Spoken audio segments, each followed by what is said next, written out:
tout le monde est bienvenu dans l'académie, j'espère que ça roule pour vous. Et j'espère que vous avez été gâtés à Noël. Vous avez eu plein de petits cadeaux. Bah si c'est pas le cas, c'est que t'as pas été sage cette année, mon pote, hein. Donnant, voilà. Alors j'entends déjà certains dire, oui, Noël c'est commercial, mais justement, mon pote, si t'aimes la lecture, c'est le moment rêvé pour se faire offrir des petits comics, des petits mangas, des petites BD. Et tout ça avec un gros barbu qui rentre par effraction chez toi, mon pote. Tes gamins, ils sont dans ta maison, il y a un gros mec qui rentre, et nous on leur dit ça, ils sont contents. Ils sont cons, les gamins, quand même, hein. Ah si, ils sont cons. Moi j'en connais, ils sont bien cons. Oh, joyeux Noël les enfants, j'espère que vous avez été sages cette année. Nous allons voir ça tout de suite, j'ai peut-être des cadeaux dans ma note. Alors ma Camille, quel âge tu as? 7 ans? Oh, tu es une grande maintenant. À 7 ans, une petite bouteille de rosé, ça fait toujours plaisir. Tiens ma Camille, joyeux Noël. Et toi Kevin, qu'est-ce que tu m'as demandé? Une voiture tu es commandé? C'est pas ça, un petit poulet géniaux. Un pistolet automatique avec 12 petites orphelines. Ok? Va voir tes parents avec ça, ils vont être super contents. Et toi Manu, tu n'as pas été très sage cette année. Non, tu n'as pas été très sage. Tu m'as demandé des Playmobil? J'en ai pas pris. Tant pis pour toi. T'avais qu'à être gentil, Manu. Mais je peux te filer un petit comics. Klaus, ça te dit? Tiens. Cadeau. Et voilà. Et puis encore cette année. Haha, les petits saligots. Mais bon, je les aime bien. On fait des enfants, avant que je parte. Vous voulez vous remettre? Mais aujourd'hui c'est un grand jour, mon pote. Effectivement. Pourquoi? Parce que j'ai lu un tome 2. Ouais. La guerre des outsiders. Green Arrow. Par Jeff Lemire et Sorrentino.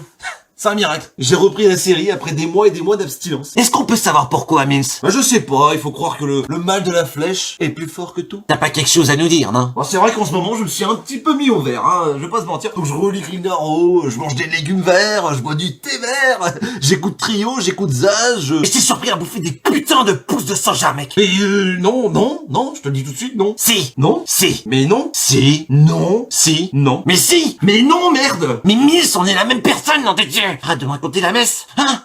Ah, t'avais pas pensé à ça, mon pote, hein? Alors reprends-toi. Oui, non, mais j'en ai goûté, parce que, déjà, d'une, c'était pour me purger. Et de deux, tu devrais goûter, parce que franchement, le goût, il est pas si mauvais, enfin... Non mais c'est quoi cette discussion, là? Non mais, on va vraiment parler gazon, là, non? Hein? Arrête tes conneries. En ce moment, tu fais n'importe quoi. Alors t'arrêtes, et tu te reprends, d'accord? Ouais, t'as raison. Un peu que j'ai raison. Alors lance ton émission de geek à la noix, là, qu'on puisse aller boire une petite bière bien fraîche, comme avant. Ouais, c'est vrai. Allez, c'est parti!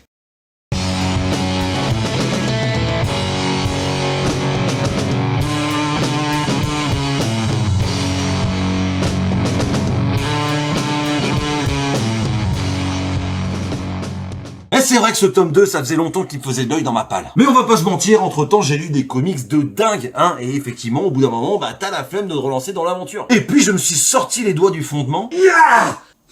Oh. J'ai commencé à lire le récapitulatif qui pour le coup est très bien écrit et je n'ai pas pu le lâcher tout simplement. Ce qui est quand même bon signe, on va pas se mentir. Simple petit rappel, mais j'ai fait une vidéo sur le tome 1, donc cette vidéo du tome 2 va peut-être légèrement vous spoiler. Eh ouais. Je vous invite d'ailleurs à aller la voir de ce pas et elle se trouve dans la description. N'hésite pas à lâcher un like et à t'abonner, hein. Ah bah maintenant je l'ai fait au début, parce que j'ai bien compris que vous le faisiez pas, bande de petits bâtards, hein. Ça te fait marrer ça, hein. Barbecue, Camoulox, bisous.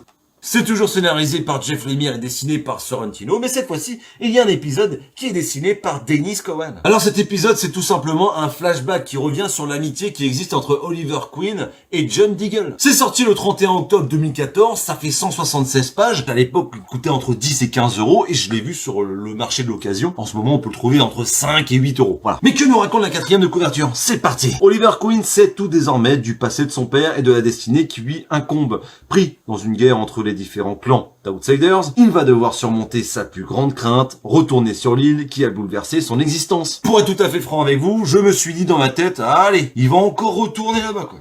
Mais d'en avoir marre, sérieux, non? Prends ça dans ta gueule, Zemmour!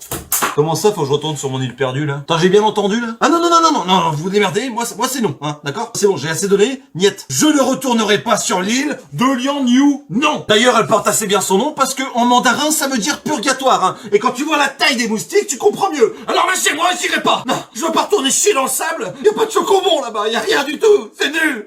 On fait chier! Non, lâchez-moi! Ah!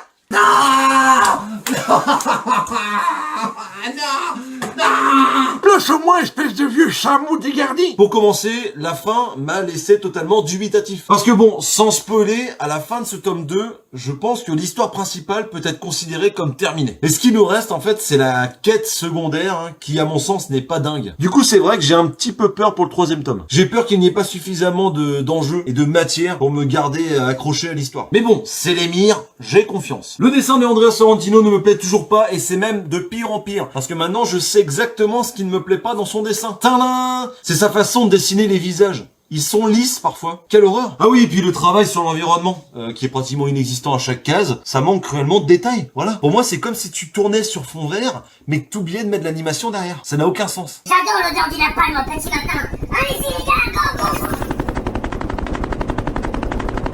Et puis son Batman, on en parle ou non? Non, ça sert à rien. Et puis le travail sur les couleurs, bah la plupart du temps, je les comprends pas. Voilà, tout simplement. J'ai vraiment du mal. Et malheureusement pour moi, bah c'est l'un des super potes de Jeff Lemire. Ils bossent souvent ensemble. Et j'aime tellement Jeff Lemire que bah du coup je le suis lui. Et sauf qu'à chaque fois je me tape du Andrea Sorrentino en dessin. Bah, je comprends pas. Voilà. Mais bon, je vais me soigner et peut-être qu'à force de me bourrer le crâne avec ça, je vais réussir par aimer. Et pour finir, je déplore le fait qu'il manque l'équipe de Green Arrow, enfin de Oliver Queen qui soutiennent en tant que Green Arrow, qui sont Naomi et Henry, qui sont un peu la caution humour et légèreté de l'histoire. Et là, pour le coup, on les voit pas. Donc bah forcément, j'ai pas beaucoup ri. Et ça, c'est dommage. Et place au plus, ma gueule. Bon, déjà, le titre, La guerre des outsiders, porte vraiment bien son nom.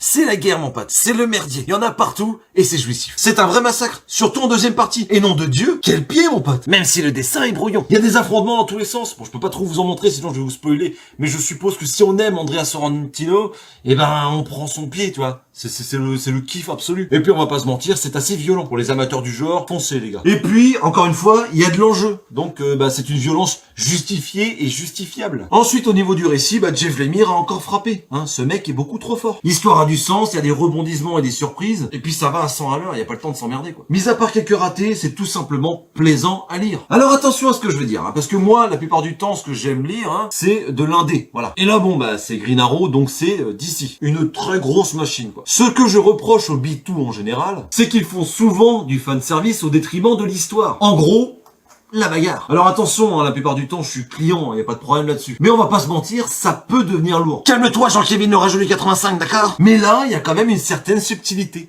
Le mec a écrit ça en utilisant son cerveau. Non mais c'est vrai, je veux dire, là, ça passe crème, quoi. Il y a tout. On est bien Tintin, quoi. Tiens. Pour revenir sur l'épisode dessiné par Dennis Cowan, j'ai trouvé vraiment très intéressant, même si c'est pas essentiel. Le dessin m'a beaucoup plu, même si je ne crie pas au génie, j'aime beaucoup le style. Et surtout, la couleur m'a fait du bien. Voilà. Parce que bon, au bout d'un moment, l'autre Sorrentino, là, avec son rouge et son vert, c'est bon, hein? On a compris. Par contre, il y a bien une chose que je ne reprocherai jamais à notre cher Andrea Sorrentino, c'est sa mise en page, sa mise en scène, qui est toujours incroyable. Dans le tome 1, c'était dantesque. Dans le tome 2, c'est dans la même veine. Continue comme ça, mon pote. Et pour finir, j'ai trouvé l'histoire familiale de Oliver Queen, qui est quand même bien développée dans le comics, très touchante. Et de tout cela, il en découle une scène mythique, magnifique, de sacrifice. Franchement, moi, ça m'a touché. Voilà. Pour conclure, ce deuxième opus a quand même répondu à énormément de questions que l'on se posait à la fin du premier tome, et c'est tant mieux. L'aspect humain de Green Arrow, ainsi que sa vulnérabilité, est toujours mise à l'épreuve grâce au récit de Jeff Lemire, qui réussit une fois de plus à nous embarquer dans une folle histoire, la plupart du temps maîtrisée. C'est un récit super-héroïque qui, sur le papier, peut sembler bien banal, mais réussir à créer une histoire très personnelle sur la famille, le tout sur fond de guerre, rend la chose très intéressante. De plus, même si je n'aime pas le dessin de Andrea Sorrentino, je pense que vous commencez à le comprendre, je ne peux pas nier le talent qu'il a pour mettre en scène tout ce joli petit monde qui, au fur et à mesure de l'histoire, vont joyeusement se foutre sur la tronche pour notre plus grand plaisir. Malheureusement, j'ai trouvé une fois de plus que la couleur binaire donnait un côté assez réducteur à l'ensemble. Mais bon, j'ai passé un agréable moment, et si vous avez lu le premier tome et que vous avez aimé,